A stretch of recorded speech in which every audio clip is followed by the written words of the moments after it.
Get ready for the Vikings! Another Viking match at the RavenCourt. And of course, it's on Towers of Doom. On the left in blue, we got Vexu on Brightwing. We got the man himself, Quasar, going for the Lost Vikings. Gia on Hanzo, Aeon on Muradin, and Lopaka playing Genji. The Shimada brothers united for the 4-man as the Vikings are going to try and control the map. To the right side, in red, Hazops on Sylvanas. We got Yasu on Anduin, Porky on Diablo, Johan, he's playing Leoric, finds himself in the side lane again, so not in the main tank position. We've seen that a few times now, and Evixos on Maiev. So as I already explained, the Discord bot that is being used for the in-house league that controls the MMR and everything is also trying to take the roles that are being played by the players into consideration. Some players will still have to adjust a little bit depending on how many people signed up and which roles they're filling, but generally speaking, players can be true to their roles, and this is what we're seeing in most of these games, but every now and then they gotta adjust at least a little bit, so yeah, time will tell there.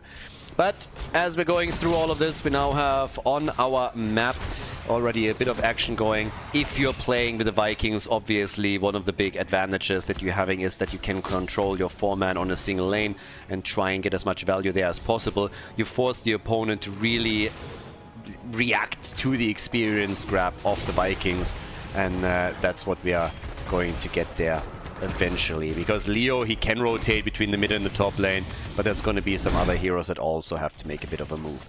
Now Sylvanas can try and accelerate the game a bit by starting to push structure, so against the Vikings this is sometimes a bit of a thing that you can pull off here. We'll see if they can take advantage of that. The early fights in particular will matter a lot, which team is able to win there. And currently it is the red team that takes it. So they're able to move in and take Muradin down, so he's eliminated. And Hazops falls now as Genji is saying, wait my friend, hold my beer, I'm gonna fight back. And with 30 hit points he escapes. Nicely done by Lopaka, love it. He punished Hazops immediately. He looked at it and was like, no, you're not gonna get away from it. You're not gonna get away from me. The German efficiency was shut down, Hazops falls, and that's a kill for a kill. At the top, Quasar still with Balog. When it comes to his build, he has gone into Olaf the Stout on level 1. And down to the bottom of the map, the party obviously continues. The 4-man is just trying to be dominant here. They're going to try and get their kills, force the opponent's hand. They have the Shimada brothers for aggression, and Genji in particular, of course, has also the mobility to move into the mid lane to secure the flanks a little bit if Muradin doesn't already take over that job, and rotate over, put pressure onto Leoric, and all of these nice things. And this is exactly what he's doing in the middle right now. Lopaka is jumping in here, is instantly attacking Johan, and the Vikings are helping out with this, forcing him back. And that makes Leoric's position so much weaker against the Vikings now. Every single time he gets attacked this heavily and drops down to 50% HP, it makes it harder for him. He needs to make sure that he can't get killed. He also needs to, of course, get back, get some hit points that loses some time that the Vikings can use to push these lanes.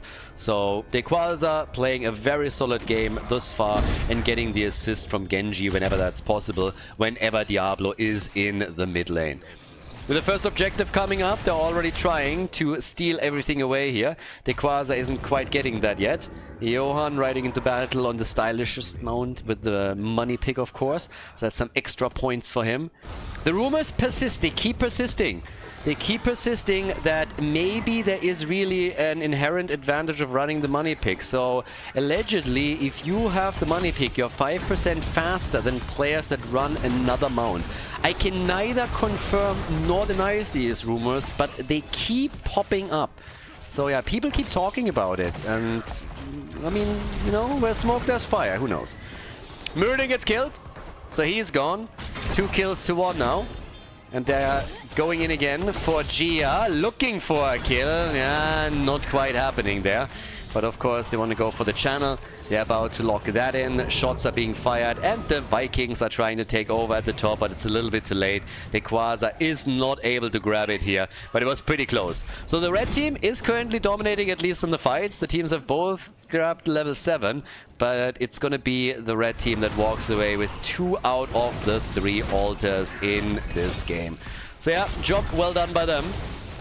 At least on the first objective, they're doing a really solid job. Porky!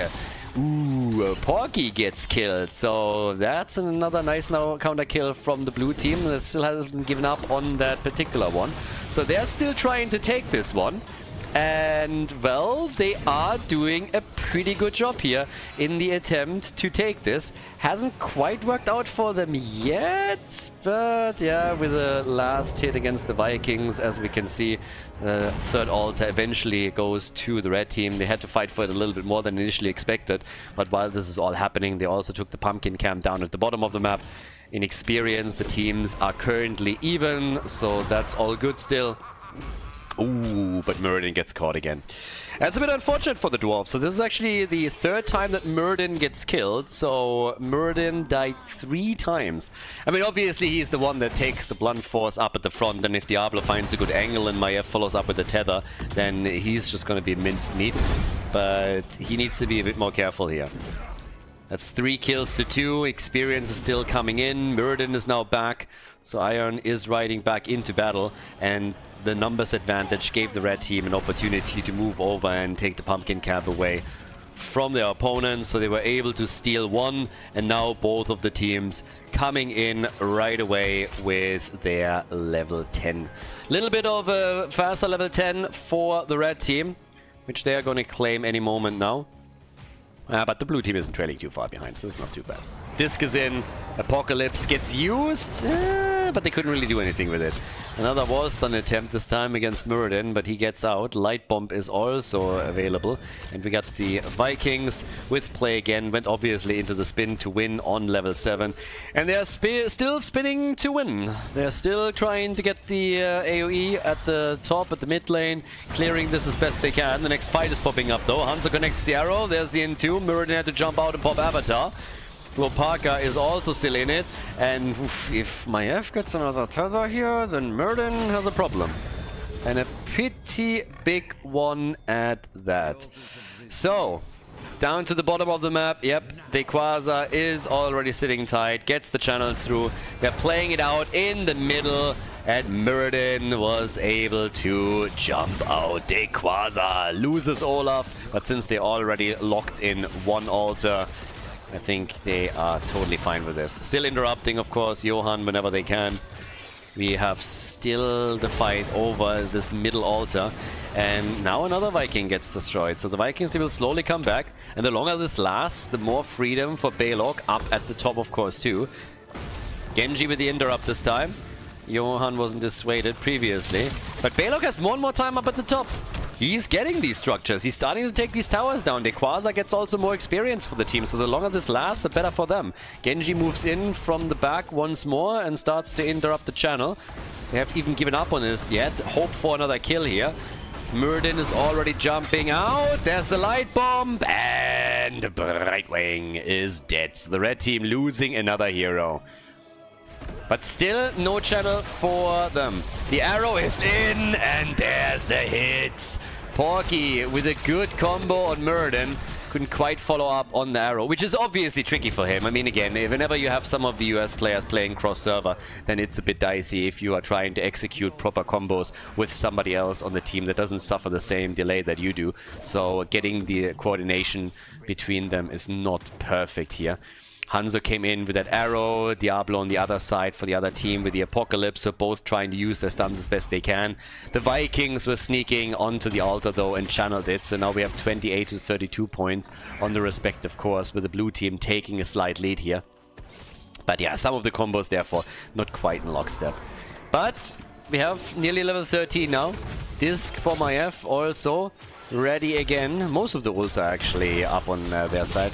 Well, Apocalypse and Wailing Arrow are currently not, so I guess 3 out of 5. But they hope to damage the bell tower at the bot lane already. Yeah, level 13 any moment now. So with that, Genji jumps in again. In addition to that, we now got the Nordic attack squad for the Vikings on level 13. Another arrow connects, this time with Maiev.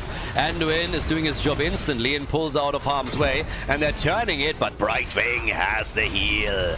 Nice! Brightwing gets the heal in, is able to keep him alive for a bit longer. And now it's Porky that falls. Diablo dead. Muradin trying to jump out and escapes, at least for now. But the mace to the face, the slow, another drain, and the kill!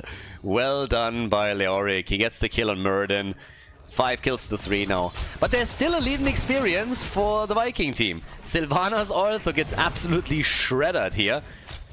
And at the top, Dequaza. Dequaza is just sitting there, the Vikings doing work. And obviously, once that they have level 16 for the Vikings, they're also going to become more and more dangerous to the red team, simply because Olaf is going to get that stun on 16, which will allow him to have a heavy impact in these team fights. Nice attempt at an interrupt by Eric, but shut down quickly by the opponents. So they didn't allow Eric to get that slingshot in action and get an interrupt going. So each team gets 1 altar shot, which means we have 28 to 24 now on the core. At the bottom of the map, Brightwing still doing her job, doing the best she can. And in on the damage board, we currently have Sylvanas in the lead for the red team and Genji for the blue team. Leo a bit low again. He was only skin and bones to begin with. Boomer joke. But, well, he gets away. Or does he? Well, maybe not. There's the kill. Nice! Well done. The disc is out, so they're hoping for a counter kill. And everybody is starting to commit to it, at least everybody that was close by. So they come in, go for Brightwing, can't get a hit there. Muradin with a Storm Bolt, hoppity hop little dwarf, he gets out. Eric gets killed, he doesn't count. And at the bottom of the map, Hanzo is all alone. Look at that, glorious money pick again. Ah, he's definitely faster. I mean, he is 5% faster. Did you see that? It looked like it. It has to be true. Can neither deny nor confirm. But they got level 16. So level 16 is ready. And with that, we now have finally the large and in charge. And this is where Dequaza can become an absolute nuisance. And Tomb is out. They're starting to chase them. The disc is missing. The X-Strike doesn't. They're hoping for the kill. And the red team is not really willing to fight. They don't have level 16 yet. They don't want to fight here. Yeah, so once again, they're hoping for a bit more experience so that they can close the gap and get their own level 16 talent before they're engaging into any kind of fight. Top side, still the drain on Dequaza, and that's the end of Balog. Well done. I mean, Leo is doing whatever he can, right, to stop them, and it's not easy. The Vikings have consistently kept the blue team ahead, even when they fell behind in kills. And of course, on top of that, it's also the altar control that the Vikings provide to an extent. Light Bomb again, gets the stun out. Olaf tries to help out here. Genji's a bit low. Lopaka needs to be very careful, especially since Hazops is trying to get the kill. Sylvanas moving forward, and Lopaka is insanely low, gets caught and killed. Goodbye, and he's not the only one. Brightwing also eliminated, and of course now the chance to finally claim one of the opponent's bell towers, as the red team is using the Sylvanas to just shred her through the bot lane. They take the structure. Easy pickings for them, and this might help them to finally turn this game around. They are 8 points behind on core damage, but this is a big opportunity for them. Leo went full drain. We have him with a crushing hope after the unyielding despair. He's trying to get the damage through, particularly against Muradin, and he's been able to pick up quite a bit. He's at 26,000 damage on the red team. Again, the combo from Diablo. Nicely done. They put Muradin into real trouble, and Muradin is dead. Muradin is eliminated, so that's another kill that they got just as Genji and Brightwing came back. So these staggered deaths are a real problem for the blue team, and they give more and more map control over to their opponents. Down to the bottom of the map, the goal would of course be to reclaim that bell tower, but with Sylvanas, they're already busying themselves in the middle, trying to take another one apart. And even if they can't take it, they're going to be able to drop it really, really low, and a triple altar phase is coming up. If they get this one as well, this could be an utter disaster for the blue team. And they claim it. It's 6 bell towers to 2 now. 6 to 2, and the time doesn't allow them to bring it back. So now it's just about how many altars does each team get. Leo is at the top right, will be interrupted by the Quasar. The fight down at the bottom, Muradin isn't here yet. They're going for Genji. First channel has happened at the top left. That's only 2 shots fired. They still haven't channeled in the middle though. So they're still looking for opportunities. Genji's X-Strike avoided. They're trying to go for him, but they can't take him out. Muradin is back to business. Leo's fighting against the Vikings in the meantime, and he's really low. Leo's going to lose this one. Leo's going to lose this. Genji's now moving in too, and he drops Leoric. The channel happens. They already got 2 out of the 3, so that's a lot of shots that they avoided here. Genji at least dead, but they need 1, and they might not even get it. The blue team is shutting them down every single step of the way here. They really want to make sure that they can't even claim a single altar. It's 28 points to 16 now. Fantastic performance by the red team, trying to make sure that they can stop the bleeding here and that the red team gets as little out of the situation as humanly possible. 1 altar they cannot deny, and that is 6 points of the blue team's core. The shots are coming in, drops the core down to 22, but this is a lot worse for the red team than it could have been. Red team could have taken such a mad advantage here, and they were denied. Great defense. Really, really well done. 57,000 damage by Hazorps. Hanzo has 77k. Only 3 heroes in this game so far have not fallen. Only 3 of them unbeaten. Hanzo, Anduin, and Maiev. And the fight starts to focus at the bottom of the map on the pumpkin camp. The disc is out, arrows are being fired, the Shimada brothers are starting to do work too. They're coming in for the next kill, and Genji is dead. Muradin dies a second later. The red team is again putting their mark onto this game, and they claim level 20. They go for Hanzo, and he gets crushed, and he's not the only one. Brightwing is also destroyed. That leaves them with only the Vikings, and thanks to Sylvanas, they should now be able to either take the structures, go for the boss. I mean, the world is their oyster here. These fights were fantastic for them. They're looking great, and they should be able to maybe even get the whole barrage going, which would of course be a dream. It's 16 points on the core against 16 already, so they got a lot. But can they get more? Can they get both of the bell towers now? The Vikings, they're trying to pressure the bot lane, but up at the top, they're already breaking through those towers. 4 heroes still dead on the blue team side, and they can go for those bell towers, get the conversion going, maybe even go for the boss here. The blue team will definitely start falling behind now. The question is simply by how much. The altar can be channeled. That's going to be another 7 shots fired. This might even be the lights out move. But they're really low at the top. They're not getting this one. They're way too slow. They should have kept more heroes at the top and go through that bell tower. And I don't think that they can really pull it off. Maiev is defending the bottom of the map. Genji is here. Light bomb has been used on Sylvanas, but she had to retreat. Bell tower has not been taken. They overplayed their hand a little bit.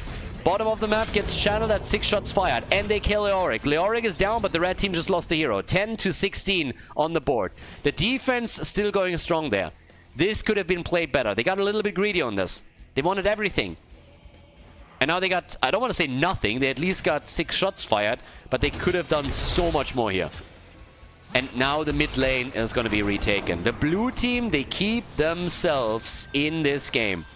This is not over yet. There's the Largen in charge. Arrows done. Diablo, hands off the keyboard. Can go AFK. Can't play the game anymore. Goodbye, sir. See you later. See you next time. Dibbles is dead, and they want more. They want more. Do they get more? Vikings are slowly falling. Quests are being completed. Also, Zanjin is completed for Genji. He's getting damage out too. They go for Hanzo. Hanzo gets wrecked. Muradin is trying to get away. He is not the only one. Brightwing also attempting to escape. Light bomb on Hazu, who's trying to survive. The APOC combo, and Muradin is murdered. The red team is always bringing it back. Time and time again, they're bringing it back here. 78,000 damage for Sylvana, 67,000 damage for Maiev. On the other side, we got 87,000 for Hanzo. Genji himself is sitting at 80,000 too. So now there's a double altar coming up in 20 more seconds. By that time, not even Hanzo is back on the map. But what else can they take here? They hope for another bell tower conversion. It's 10 points on the core against 16. If you take both of these altars, if the red team pulls that off, then they win the game. They win the video game. Now there's another kill. Olaf has been destroyed. How much can they get? Oh, that's big. Pumpkins made it through. 3 pumpkins made it through at the bot lane. Nicely done by MAIF, escorting them in. So now the core is down to 7. Oh, that makes it even more dangerous now for the blue team. Yes, the top left's about to be channeled. Nobody has moved over to the right. They're now slowly starting to do that. It's the minimum that they gotta get.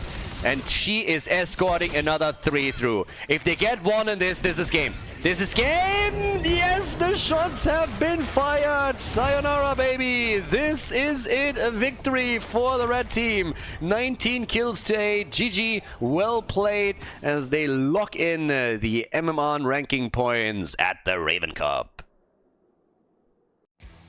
Before we head into game number 2, make sure that you subscribe to the channel if you haven't done it yet, so you don't miss out on any future content here on Khaldor TV. The RavenCourt! Alright, we have a pretty awesome game, hopefully, coming up right now. We have some awesome drafts, and that's what I was really looking for here. We got on Alterac Pass an Illidan game over on the left side at the RavenCourt. We got Macke on Leoric, Nero on Illidan, Vexu and Stuko for the blue team, Cloud Destroy on Hanzo, and Volke is playing Diablo. On the right side of the map, we got for the red team, Mr. Taiko on Grey Min, Lolom on Genji, Sven on Samuro, Wit on Muradin, and Darinushka is playing Brightwing.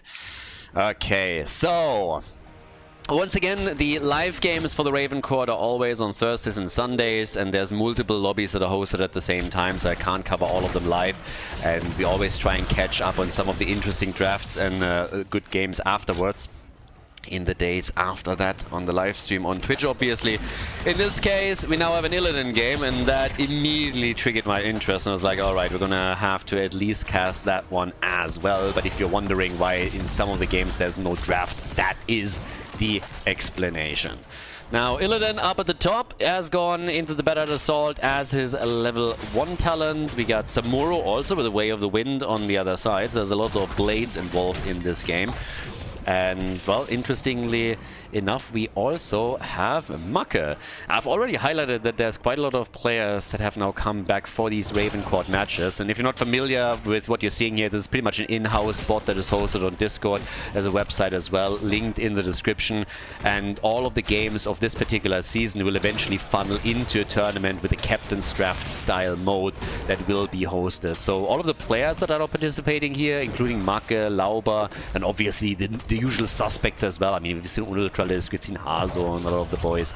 All of those guys will then be able to participate in that tournament and qualify for it, but it's just nice to have them play in the season here right now in order to be eligible as a pick in the Captain's Draft mode before the actual tournament that this funnels into starts. You have to win a certain amount of games, so we're guaranteed to have a lot of cool games where the bot is mixing and matching players, trying to create halfway decent lobbies. So this is more or less replacing the matchmaking system of Blizzard. And honestly, it's already doing a fantastic job. It's already way better than what Blizzard has done. We've seen so many cool games over the last couple of days here with constant back and forths, comeback, core races. It's actually glorious. But yeah, so with level 4 now in, we haven't seen a single kill yet, but this might be the first one. Mr. Taiko gets attacked, straight in tower range. He does make it out of the fight though, and Vexu with Stukov also escapes. The man with the big arm is right there. Down to the bottom, Illidan still jumping around. I absolutely like him. Illidan was always fun. I mean, again, he's the bad boy of the storm for sure, the man with the blindfold. Still ironic to me that one of the counters against the guy with the blindfold is to blind him. I mean, team, hi, what were you thinking? So yeah, but Illidan, he's gonna come in and try and reach that late game. Obviously, he's also super strong when it comes to just structures, not only in team fights, so we could see him side laning a lot more too as the game continues. The interesting part will be his level 10 choice. If they want to go for the pseudo global, then they could do that and gain a bit more control over the game. Gets away from the gank, so gets away from Muradin here. In the meantime, Samuro, the one with the wind and the way of the wind. At the end of the day, Samuro's talents read a lot like fart jokes, and I can just see that somebody in California was just high on some legal weed and just having a blast naming these things. I mean, passing wind, like, there's too many talents on Samuro's side, where if you look at them with that particular perspective, you're like, huh. Somebody was giggling throughout this entire process. I'm pretty sure he was smoking something. So yeah, some harsh winds and whatever else they have. But he has a level 7 talents now, so on that end we got the Dragon Hungers. We also get level 7 for the red team. Both of them still without a single death, so oh well, maybe it changes now. They're coming in for the little gank, and Greymane makes it out of that fight. For Muradin, we get the Skull Cracker in the meantime. And Illidan has continued with Unbound and is getting his stacks together over there. Now with level 7, this is usually the time when the teams are starting to eye the objective for the first time. Sometimes it's even being pushed back to level 10, but we now could see someone start to approach this. Marke with a wave clear at the top, he's obviously going to still rotate between lanes as much as possible. Janitor skin, as you should. And I mean, again, if you don't know why Blizzard, by the way, released the Janitor skin, it's actually pretty easy. So they let the Janitor skin out because they needed the Janitor's Closet for the last developer that's still working at Heroes of the Storm. Nah, I'm just kidding. There's obviously no developer working on Heroes of the Storm anymore. I'm joking, guys. I'm joking. So, too soon? All right. Okay, so camps get taken again, obviously outside of the boss camp. This one's still fairly important, and normally it's taking the second that it's off cooldown. Now, down at the bottom of the map, Samuro, he could also be an X-Factor later. We've been talking a bit about Illidan, but if you have Samuro on structures, that's another one that could really wreck you. There's a bit of objective progress done at the top, as the blue team has started to take a small lead there. But they haven't gotten it yet. But again, they're a little bit ahead, so maybe a bit easier for them to get to that point. No? Yeah. I'm actually amazed that we are now 5.5 minutes in and we haven't seen a single kill yet. All of the other games that we had went full Lauber. Most of them, at least, where we had super early kills. Ooh, zoning Stormbolt from Muradin. You could say he's at the end of his wit. Doesn't know why he doesn't hit them. Level 10 is ready, and we get the hunt. There we go. Alright, the hunt is in. That's gonna be good. Feel the hatred of 10,000 Storm League games. And for the red team, we still need to have the heroic abilities too. But again, both of the teams still super close here. Ooh, and not only do we get the Blade Storm, we get Haymaker. So, Muradin is going all out on this. And Samuro is just dancing. Every single time I see Blade Storm, I am reminded of the last BlizzCon that we had in HGC, where Glorang thought it was a great idea to use Samuro Blade Storm against Bubi. To the day, I think that's funny. I was like, yeah, what were you thinking, kid?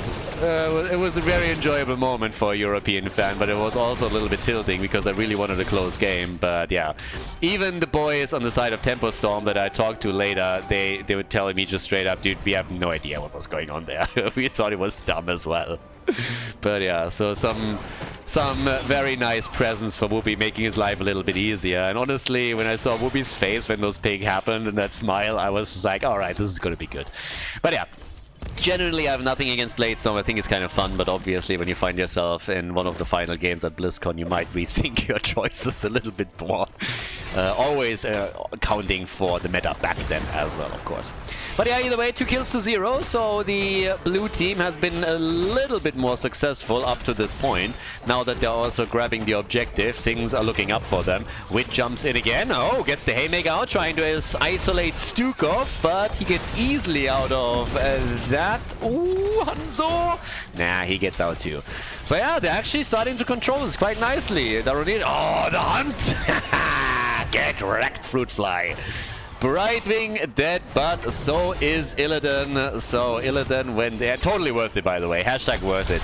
Like, he came in and was thinking about it. Like, nah, do I go for it? Is it worth it dying? And it always is. If you're an assassin, you want that kill. There's always a chance that your opponent screws up and you're able to get out of it. In this case, they both fell. But it also pins their resources down a bit. First objective, let's be honest, didn't really do a whole lot for them, all things considered. They did some damage at the bottom and the top lane against those forts, weren't able to destroy one. Brightwing trying to help Mirrodin out, and Genji is starting to poke a bit. The brotherly duel is once again unleashed upon us. So here we got the Shikuchi. Shikuchi.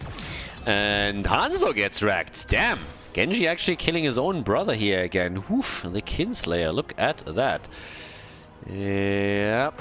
Lolom going full Bud Spencer and Terence Hill on us here. Lom. And now, with a bit of momentum and a numbers advantage, the red team starting to go for the first fort, maybe. Now, that APOC combo didn't completely work out, but Illidan came in, and all of a sudden, this could get spicy after all. It's still a 4 versus 5, so you can't go too deep, but Illidan was hoping to get a cheeky kill that he could not quite lock in, but he was working on it. Now, interestingly enough, we got the Thunderstrike now on level 13. Okay. So, Thunderstrike after the initial Reverberation and Haymaker. Alright. Mirrodin has some different plans here. He wants to go full on damage and utility with another Stormbolt connected. Let's see if it works out on him. That's a bold choice, Cotton. But yeah, I mean, again, could work out for him, obviously, but time will tell. They have to be a bit cautious, though, because they already have Samuras, their side laner, so it's not really like they have a beefy frontline or anything. If they had, let's say, Urel as the second, or Blaze as the second melee, then maybe their choice would have been a bit more in line with what we're usually seeing, but that's not the case. So if in the long run they can really keep Mirrodin alive or not, that's a different question. But yeah, time will tell. Right now, when it comes to the damage numbers, we got 30,000 for Greymane, we have 21,000 for Illidan. Still, blue team slightly ahead, only by 1 kill, but they still hold a half-level advantage over the opponent's team. And Illidan is now sitting topside against Samuro, so the two of them are still going toe-to-toe here most of the time. Bladestorm back in, and Illidan is just trying to slowly chunk him down here, but we get some assistance. Brightwing is there, and all of a sudden it's a 3 versus 1, and that is, or it should at least be, the end of Illidan, and yes, he dies eventually. Could have maybe tried to hunt out. I'm not sure if there was nothing in range, but since Brightwing already used her poly, maybe that was an option, so didn't try that. Maybe there was nothing in range. But either way, it's 3 kills to 3 now. Or I just didn't want to use the cooldown. 16 is about to be ready for both teams. And at the top, Maka is now attempting to prevent the fort from losing too many hit points. But since the red team has a numbers advantage again, they are pushing for the objective. And they got level 16 too. Now we got the harsh winds right here. And there's another hit. Alright. They go for Diablo. Good stun. And the follow-up kill. And the timing is perfect. Illidan comes back. Diablo dies. Thankfully for the blue team, he had his stacks together. So he will revive here. Only has 25 souls left. As mentioned before, these are the souls of the Blizzard executives. These people are so evil that Diablo doesn't let the souls go. So those stay with him. Totally a decision that is made by him, but I endorse it. I can completely understand that. These are the people that are totally responsible for the ruin of HGC and everything else. But in comes Dibbles, trying to go for another quick move. Stormbolt with the interrupt. And Brightwing still pushing the bottom of the map out. Just trying to safeguard that. They don't have another global, so Brightwing can at least do that to an extent. Next objective on the other hand is being hit, and Illidan, of course, with a hunt can always jump back down, but for now he's busy at the top, getting the team a bit more experience. But if he really wants to participate here, he needs to move, and that's exactly what it does. Hunt incoming, but Hanzo's already down before he even has a chance. So here comes the hunt. Gets dodged out. Illidan is now in the fight, but it's still a numbers advantage for the red team, so that's a problem. Oh, It's getting close, Diablo! He doesn't have too many hit points left there, so he needs to be careful, but so does Genji. He's running out of hit points and mana. Maka eats a bullet, still gets out. But Illidan, he might not be so lucky. The Apocalypse, though, a nice combo. And Greymane gets bodied hard, not only by the Apo combo, but then also stunned off into a wall. But thanks to Brightwing and the Poly, Illidan gets controlled in the fight and murdered. 6 kills to 3. The red team gaining tons and tons of momentum in this game. They're doing really well here. Much better than I expected. They lost the fort at the bottom of the map, but now they're getting 1 kill after another, and it leads to a level lead for them. They're 1 level ahead right now. Oh boy. Yeah, that's a nice twist. There's 1 fort eliminated on each side. Now the blue team is still willing to fight back, which is interesting considering that they only have 3 heroes on the map, and it results in Diablo dying again. So now he's as dead as HGC, and well, that means he's down for the entire duration. I mean, he's coming back in like 40 seconds or something. So yeah, that one hurts a lot. They're still trying to interrupt it though, and I honestly don't understand why. So Stukov comes back, gets also killed. I mean, sorry, but that's a big F from me. Like, why would you do that? They're literally feeding them kills here, so it's 1 staggered death after another. What do you think would happen? That all of a sudden one of your heroes goes on a rampage and starts killing 5 people by himself? Like, that's not a thing, guys. Wrong game. If you want to play League of Legends, then you have to start a different launcher. So 9 kills to 3. Blue team is in a deep hole that they dug for themselves. So someone gave them a shovel and they used it. So now they have to try and come back, and the party doesn't end there. Make dies again in the middle of the map, so that's another one. Now we have also the raiders come in. Oof. I mean, boys, they're half a level away from level 20, so this is gonna hurt one way or another. At the top, they take another fort. Stormbolt does not connect, but they have to somehow try and bring this one back. If they can just stop dying for a second or two, then they still have a chance after this objective is over and has been defeated to make a move. Nice move. Talking about making moves. Nice one here by Stukov. But there's level 20 now. Level 20 is in. And yeah, Illidan still down at the bottom of the map, even trying to save their fort going up against Samuro. And he's actually saving quite a bit of this. He might save the entire thing. I honestly thought that eventually he would be pushed back and that all that he can do is slow it down and make sure that the keep doesn't get attacked. But that was a solid effort. So the red team, they have rotated instead of to the bot lane and try and take the fort down immediately to the top side and now take the boss. But yeah, down to the bottom of the map, that could get fairly interesting here. Because the blue team might decide to try and take their own boss, or might decide to just go for Samuro here, who already moved out though. He went on level 20 into the Wind Strider, and it's quite important for the blue team to just get their own boss first. And from the looks of it... Oh. Run, baby, run. Alright, slides through. Genji is still trying to follow up on that. Illidan, he's not gonna get out. Illidan is wrecked. Yep, so they're gonna lose the fort, they're gonna lose the boss, and they lost Illidan. 11 kills to 3, half a level to 20. They're saving the top keep again. It's not... I mean, they will be able to fight back still, but yeah, they're losing a lot of infrastructure now. Like a lot of it. Not an easy position to be in. But level 20 will be available soon, TM. Royal focus, obviously, for them. And with Samuro now in the middle, we'll see what they can do here.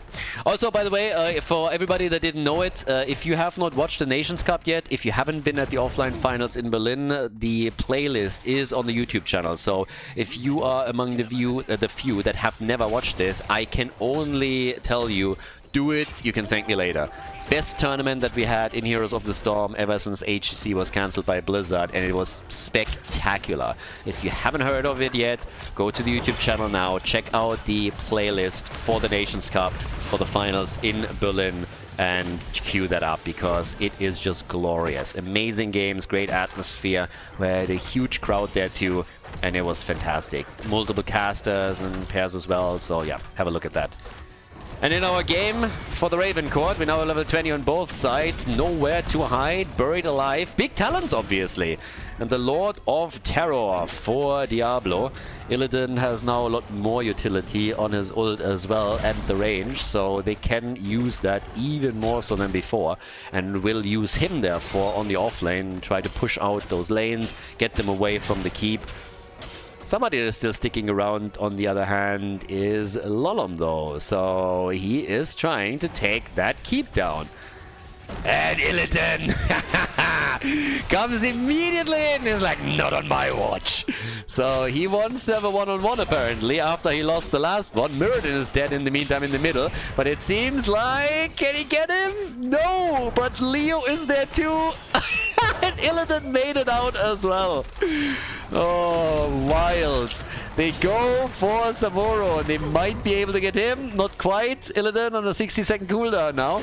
So yes, they're getting aggressive here. They haven't given up on this game, and they shouldn't, because they are on level 20. Both teams are. Lolom with 30 hit points gets out. Genji survives. Oh, he gets Hanzo'd. Genji gets Hanzo'd, and that's a hit, baby. That's a kill, and that's a numbers advantage for the blue team. So after they have been played to the wall for several minutes, they are finally getting some momentum themselves, trying to steal the opponent's camp away while they're going for the objective. So they're trying to attack on two fronts now with this. And this could very well work out for them, because Mirrodin is coming back in 3 seconds. Genji's down for another 30, so this should be a guaranteed objective. Roughly 20 minutes in. That's not too bad. That's a pretty solid spot to be in. You should be able to at least take the 2 forts down on the map, and that will put both teams on even structures. But you might be able to pull off a bit more if you can just net yourself a kill or two. And with a good buried alive move from Maka on his Leoric, that could be a thing. Now, we have 50,000 damage for Hanzo. Illidan, he died 4 times, but he's sitting at 40,000 damage and is now starting to attack the structures more. Nice invade, I like that. Muck is able to get out. Illidan hunting in immediately and trying to now assist at least with the defense. On the red team side, we have 67,000 damage, top damage in the game for Greymane, and Samuro and Genji are not far behind him. I mean, just look at those numbers. 64, 63,000, 67k. They've been bringing the pain. Ooh, Focus Apocalypse here. No, not really. Not really. Didn't connect. Maybe a little bit too greedy. Wasn't quite necessary there. But let's see what else they can now do, especially, of course, looking over towards Illidan, who's working on the cooldown reduction. If he can maybe get another hit in with a good ult. At the top, Samuro is defending. All of those forts have now been destroyed, so talking structures, they are now on eye level. The question is more so, can they use that cavalry to take some of these keeps down and remove armor shields from the core? They are chasing Wit. Stormbolt hits. Illidan has his hunt up. So now they could technically try and hunt on him. Yeah, he jumps straight into the rest of the team. There's the rewind being used, so we should be able to jump out. X-Strike comes through, has the cooldown reduction on it as well, so hits 2 in a row immediately. 8 seconds, but Samuro gets caught. Problem is that Leo gets haymakered and dies, but that's not where it ends, because Brightwing gets killed too, so that's 2 for 1 on the trade, and with another wall stun from Diablo, Greymane gets murdered. They get 3 kills, and now that means we only have 2 defenders for the red team. Their bottom keep is about to go down. Now this is still all direct pass, and most of the time when you're going for the core with only 1 armor shield removed, it ends in disaster. And that is something that the blue team is well aware of. So instead of going straight for the core and trying, they go for the keep in the middle. They know that it's a little bit too much to ask for, especially with Mirrodin being able to slow them down a bit on all of this. So they are just hoping to take another major structure down, which is tricky since there's no minions that can soak these shots. They also have to be careful since Samuro is back in 10 seconds. But removing the second armor shield from the core is going to be pretty important. And they're pulling it off. So 2 keeps have been destroyed. That's a win. That's already looking great for them. Very annoying for the red team considering the advantage that they had earlier. So they're not going to be happy with that, I can tell you that much. They were looking at this very differently. Thought probably that they already had it in the back, given all the momentum that they've built up at that point for themselves. But there's still a few team fights on the horizon that could be won and could turn the game around again, which has now happened several times. Hanzo is now at 61,000 damage, trying to catch up with the red team. Fat chance of that, honestly. Genji has taken over in the total damage numbers. Ooh, Illidan had to hunt out after they were trying to gank game up at the top. Yeah, now of course the bosses are up, and it seems that the red team is a bit hesitant. They're not going for the one at the top. I thought given their position they would move in for it immediately. They're not doing that at all. Still Illidan being chased, and they can't really... He needs to get away! Somebody get... No! I really thought that they would move someone close to it just to give him a dash point. But yeah, that hasn't happened. So Illidan goes down. That's more than a little bit unfortunate. He's going to be back in 50 seconds. They caught him eventually. At least the boss has been taken. And given the fact that the core has only one armor shield left, they needed to react to it. They can't just simply let the boss walk onto the core. It would probably end the game. So you gotta be a bit careful on that. So they have to defend it. That buys them some time. Rest of the team was hoping to get the double whammy with them also moving in for the objective. Obviously not really happening. With 4 heroes still on the map for the blue team. They're not going to give it up that easily. They're going to fight for it at least a little bit. So now we have 8 kills to 13. Core will take the rest of the boss down by itself. No problem here. So yeah, that's going to be an easy one. Yeah, still... Yeah, just hiding around the bushes at the objective. Stormbolt gets dodged out. Nicely done by Volker. Good wall stun too. Arrow follow up. Hanzo, another stun, and they burn him down. The fuck? How awesome was that? They murdered him. They absolutely murdered Wit in that encounter. That was glorious. What an awesome play. Check this one out. Outplayed Zan into the wall. First one, arrow, bam. Lurking arm, and then they just Hanzo'd him from 100 to 0. Easy peasy. That was sexy as hell. Nicely done. That was pretty cool. Especially since he thought he's the one to lay the trap. He thought he's the aggressor there. Far from it. Now the blue team with Illidan back on the map. They got a chance to lock another objective in. But that was great. And especially since Diablo actually sidestepped the Stormbolt. He sidestepped the Stormbolt. Merlin thought the bush is empty, moved in, and then Diablo murders him, and the follow-up is just so on point. That was incredibly well done. Diablo, honestly, he was the one reason why this kill happened. So kudos to Volker. Yeah, Volker with a big W here. Oh, that wasn't an L.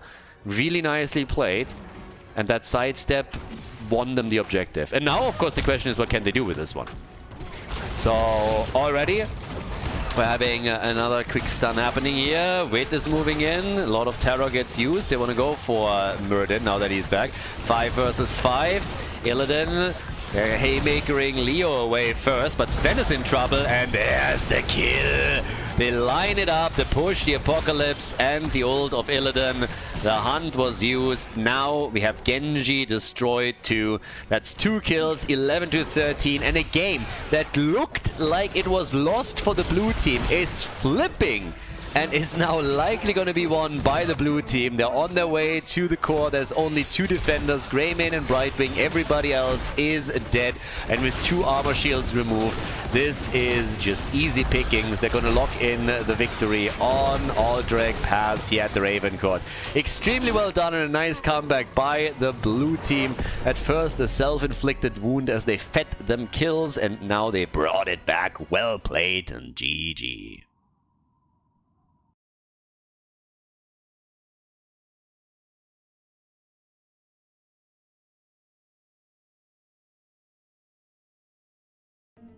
RavenCourt! Okay, so now we find ourselves on Garden of Terror, or Tomb of the Garden Curse, as we also call it. Totally different objective, though. I mean, you're going for tributes here, seeds to summon Garden Terror. So yeah, it is totally different. Yeah, they completely reinvented the wheel here. totally didn't copy one of the other maps. But for the blue team, we got Ultralisk on Kerrigan, we got Porky on Janna, Sven on Rega, Dead Inside on Hanzo, and Stark Faye on Dehaka. So they got a global, they got Rega also for more camp control. And on the right side, the red team with Darkmog on Sylvanas, the Germans with Hazops, Darkmog on Junkrets, Hazops on Sylvanas, we got Ion on Nubarak, Lopaka on Hogga, and Captain Rex is playing Brightwing. Pretty nice composition, not only when it comes to the team members that are playing together here, it's already interesting. Ultralisk is obviously one of the most, he's actually the most successful player in the RavenCourt right now. He is leading the leaderboard, and if you want to have a look at the leaderboard, if you want to get more information about the RavenCourt, the system, some tournament information, want to check out the crowdfunding where there's several goals too, you can go into the description. There is a link that you can follow, and all of that is going to be easily accessible to you. But as explained, the leaderboard is currently being led by Ultralisk. He's been a huge part of the RavenCourt since its inception and been playing a lot here. And obviously he's a damn good player, so he's racking up these points quite easily. But can he win another game here? Playing Kerrigan, of course, is playing in his hands too, since this is one of his best heroes and definitely in his comfort zone. So we'll see what he can pull off there. We got at the top our side laners, Dehaka and Hogga. And seeing Hogga on Garden of Terror is always interesting to me, because it means that a team has decided in the draft that they don't want to ban him, that they are... Maybe they thought they can pick him, but Hogga is fantastic on Garden of Terror. There's so many mercenary camps here, and if you can control all of them and claim them quickly, that usually means that you apply a lot of pressure through those lane pushes against your opponent, and Hogga is oftentimes going to give you a bit of a time window that you can then use to exploit and take some of these lanes down. So Hogga is soloing all of this, can easily do that. Blue team is already pushing a bit at the bottom of the map. They, of course, have also some nice heroes for this. I pointed out Rega, who accelerates any kind of camp clear that you can just think of. But for now, the teams are still trying to claim the camps, deep push, and get some kills. And as it turns out, the first one to fall in this game is Junkrat. So the red got junked as Ultralisk and Dead Inside are going tag team on him. So one already down, and first blood in the game for the boys in blue. But with the defense at the bottom of the map, getting push out there, and we got the first seed. This time a little bit more towards the side of the red team. So they got some space that they can use for now.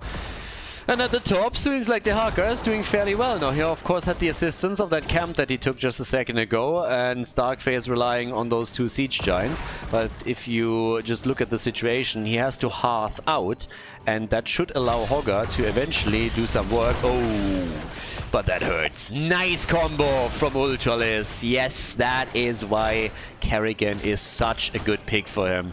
So that one was neat. They are able to get that kill and get it quickly. 2 kills, 2-0 now. Well played, and they're hoping, of course, for a little bit more here, trying to destroy the wall too. If that's going to happen or not, that's a bit of a different question, but with 2 kills to 0, they're slowly starting to take a lead in experience. On top of that, they're also in a position where they can start to destroy some structures, pick up the early level 7 talent.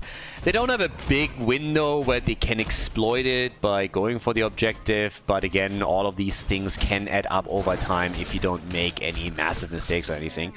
Still noteworthy that the first seed went over to the red team, so they have the lead on the objective at least. We now with level 7 get also the Leeching Scarabs for Nubarak, who started things off with the Legion of Beetles on level 1, as you could see. And still some pressure applied to Starkface. So now it's not alone enough to get Hogga there. They're trying to get a few more heroes involved. Kerrigan was on her way already, and there's a lick, and Hazo, the old man, is having a bad day, doesn't he? Hazo is down. Yep, the old man definitely having a bad day. So he goes down again, and so does Hogga. So this entire push that they were planning at the top lane that was designed to take that fort down completely backfired. Darkmog also in trouble in the middle of the map, barely made it out. But overall, we're talking 4 kills to 0 right now. So a fairly dominant performance from the blue team up to this point. Porky is pushing at the bottom of the map, and yeah, they are gonna get some damage in against this fort now as well. They of course also took the seed that spawned, so now we have both teams with the seed, and Ultralis can stop, won't stop. How many times, by the way, is Darkmoon gonna get out of this with less than 50 hit points? I mean, are you kidding me? He escapes again? And Sylvanas, look at Azops. Yeah, there comes the experience. So he comes back in at the bot lane after he got now killed twice and is able to at least take Jojo down. Porky pushed this a little bit too far. But again, level 10 is on the horizon for the blue team. Seems like they're going to lose Hanzo before that's the case, though. Vidi. How many of their guys are just surviving by the skin of their teeth? Like, what the hell? That's Junkrat survived twice with less than 50 HP. Now these two walk away just before they're getting killed, and they got Hanzo in that fight. So yeah, good for them. They're bringing it back. They have now 2 kills. They are about to get level 10. Hell, it's about time, right? But yeah, definitely some interesting fights that we're seeing, and they're playing it close. They're really playing it close on Razor's edge over here. But now we got the Shockwave. And we got the Cocoon as well. Ooh, big arrow. Big arrow in the middle of nowhere. Ooh! Yeah! Dead inside. I mean, I'm not quite sure if they played a drinking game today or anything. But it sounds... This was one of the last games of the day. So maybe they've been playing some drinking games with a couple of shots involved. Because that one was a mile away. My boy needs glasses. YOLO'd that one out. I mean, honestly, if it hits, he's of course the king. Hindsight is always 20/20. But they thought it was worth the risk, so they threw it out there. We now have also 2 seeds to 1, which means that the next one is where they can force the red team's hand a little bit. And can force them into a fight, always assuming they want one in the first place. Kerrigan here in the middle. Ultralisk. Ultra deadly today. And down at the bottom of the map, we have still some Siege Giants doing damage to those towers. The red team is hoping again for another push at the top. And Ultralisk is the one that is always reacting now, but this could very easily turn into a 5 versus 2 now. Not really what you want to fight here, so maybe now the numbers are starting to work against them. Ultralisk trying to get away, there's another stun, the arrow, nice! This one was much better. Absolutely on point in the backline, slowed them down a little bit. It might just have been what saved Kerrigan there. She gets out, there was no damage follow-up, the fort gets taken apart. So they crushed it. And now they're getting a kill. That Ancestral was too late, my friend. Yep. So that is the end of Johanna once more. 4 kills to 3. And more momentum for the red team. There's also a seed that they should now be able to grab. As explained just a few minutes ago. This is pretty much this is a fight that the blue team could have forced, right? But now that they are at a disadvantage in regards to numbers, they have to give it up, so it's an easy one for the red team to grab, and therefore the next seed, no matter who takes it, will spawn Garden Terrors. So yeah, that's the thing. Down to the bottom of the map, level 13 gets picked up by Lopaka. We have defending the fort, but this one of course has taken a fair amount of damage thanks to the mercenary and minion camp that moved in here. Gotta trap them all. Oh yeah, baby, we're going full Pokemon here. And talking about trapping things, Porky is not having a good day, does he now? Cocoon gets used, Ancestral still hits, but Porky gets murdered once again. So, Porky's down and Rega gets killed too. The red team is on an absolute murder spree. They now got 5 kills in a row, and during all of this, the blue team has not picked up a single one. And to make matters worse, the seed is spawning in 23 seconds. If they pick a few more kills here, Ultralisk is not looking good in this situation. Ultralisk, Ultra Low, and Ultra Dead. But Hanzo, dead inside on Hanzo is able to pick up 2 kills. Worth it, baby. Can they even get the Haka? Yep, they can. What's happening in this game? The Blessed Shield? And he gets another one. What the fuck? 7 kills to 8 now. Who actually won this? I don't even know anymore. Blue team did much better than I initially thought. But yeah, all of them are just coming. Look at this. Everybody is so low that Hanzo explodes. Anubara, Kerrigan dies to Sylvanas. Brightwing falls a moment later. Now it's Hogger that gets killed. 8 kills to 8. It's an absolute bloodbath. I mean, this thing is turning into a graveyard. There's hit after hit coming, and whoever comes back into the fight dies half a moment later. So now there's another arrow. Brightwing flies straight into it. Great job, Fruit Fly. So yeah, didn't see that one coming, huh? Did you now? So Brightwing gets slowed down. They're still on the chase. Hazu on the run! And the Garden Terrors are approaching. Dead Inside is throwing some amazing arrows out there. He's also missing a few, but the ones that are hitting, whew, not too shabby. Went into the mounted archery. And now, but on experience side, red team is actually still a bit ahead. Not by much, but they're still slightly ahead here. And now the push through the mid lane. They're hoping they get to get a bit more done here. There's the Riptire. Rip him up, baby. And they're trying to go for Hanzo once again. Cocoon is out. Shockwave hits. But Hanzo, a little bit too elusive.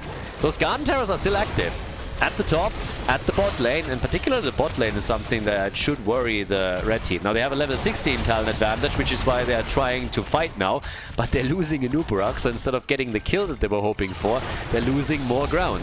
Another arrow. Oh, what a beautiful follow-up from Ultralis. The arrow was great, the follow-up was strong. Ultralis pays with his life void, but they get 3 kills in total out of this fight.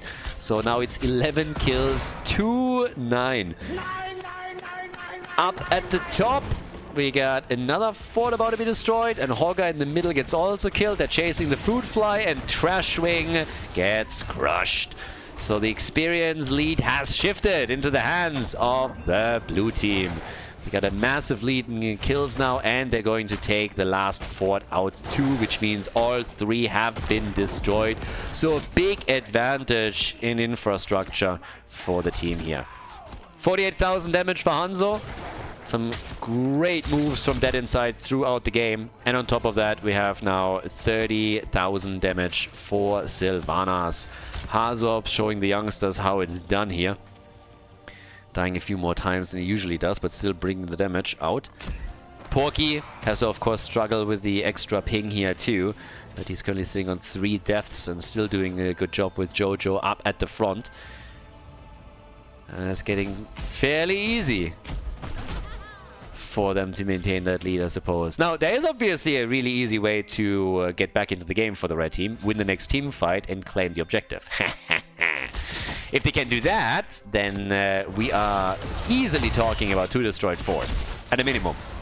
But for that, they have to win it, and it's going to spawn right here in a few seconds, and it's going to be announced, and then they have to try and figure out how they're going to pull this one off. Ideally, of course, before the blue team gets level 20. And they are already pushing at the bottom of the map, attempting to force the hand of their opponents down to the bot lane. If they can poke that keep, that would be great, but the reaction is there. Hazu, not there just yet. Blessed Shield is out. There's the arrow, and Nubarak melts away. Yeah, they just went through him like hot butter through cheese. Totally crushed him where he stood. And honestly, it was a bit telegraphed, wasn't it? I mean, they sent a snail mail. If you line it up like that and they have this many stuns and they've been running this C-train on you all game long, then you gotta be a bit careful here. So now that he has fallen, not only will this keep get destroyed, but more importantly, level 20 is about to be hit, just as the top seed has spawned, so the Haka can claim it, or the blue team can claim it, and that means that they will avoid the red team getting back with an objective just yet. Now, the situation therefore has changed very quickly. Instead of fighting a team fight and hoping to gain some momentum, the red team has to now try to get to level 20 before they can make any move. So, gotta be careful. It's 1.5 levels that you have to bridge, which is obviously not easy. And the entire map is fully under control of the blue team. I mean, look at that mini-map.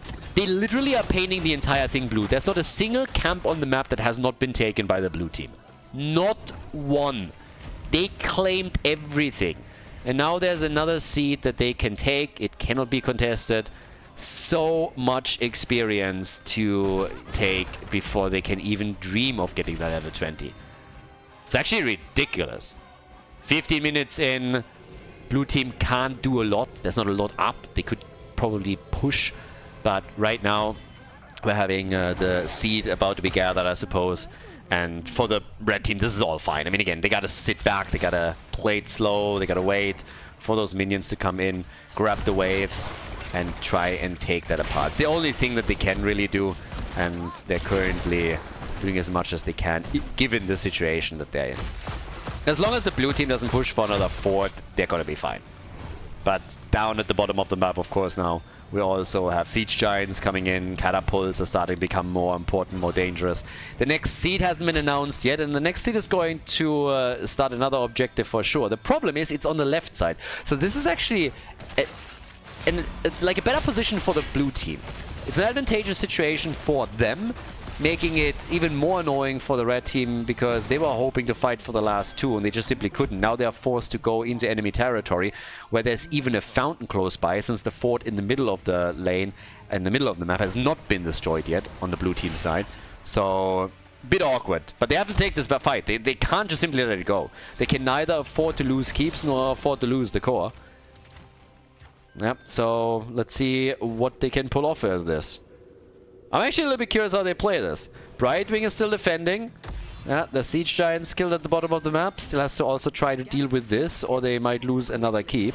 Everybody else is gathering around the objective, trying to get decent access here.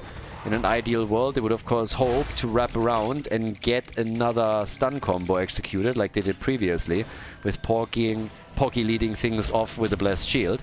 Brightwing still defending. There's the blessed shield missing. The arrow didn't though. And there's the kill. Hogger is dead. Ultralisk always good for another combo with Kerrigan. And now they go for potentially another kill if they even need it. They already have a numbers advantage and it allows them to grab the objective. It allows them to take another Garden Terror wave. And well, okay. Yeah, Nubaruk is going to get away. But it doesn't change the fact that now you're dealing with Garden Terrors in all three lanes again. The one at the top lane might need a bit longer to arrive at the keep, but everything else, middle and bot lane, is going straight for keep and core. So good luck with that. 15 kills, 2-9. It's been a while since the red team got a kill. They're trying again here, but yeah, there's the hit again on Sylvanas, but they're able to get her away from this. First Garden Terror is already on the core, the other one's still fighting with the keep. The damage is coming and it's not looking good for the red team. They're waiting for Augur, he's back in 5 seconds, but they're just losing too much ground. And that core is losing shields quickly. The stuns are coming again, that CC train that the blue team has been running all game long is on its way. They're trying to save their heroes, but the core is already taking damage. 89%. They try for Lopaka. He survives. Rhaegar gets cocooned. They're still trying to get the kill. Hanzorbs, of course, firing away as best as he can. Still top damage for his team with the 47,000, but Hans is at 69k. Nice. As they're going again for Kerrigan. She gets CC'd. But it's Hogger that I'm worried about. Hogger! And he's dead. Hogger is down. And, well, with Kerrigan blocking in another combo, it seems like that's going to be the end of it. Ultralisk is jumping from one target to another, gets the kills in, and now we're looking at the end of our Garden of Terror game, I suppose. At the top, even the keep has taken an enormous amount of damage, and the catapult will take it out eventually here, but they are already working on the core. There's only 2 heroes alive on the red team. Scratch that. We're going to reduce that to 1. No, we're going to reduce it to 0. It's a 5-man team wipe as the blue team takes the W on Garden of Terror. Nicely done. GG. Well played.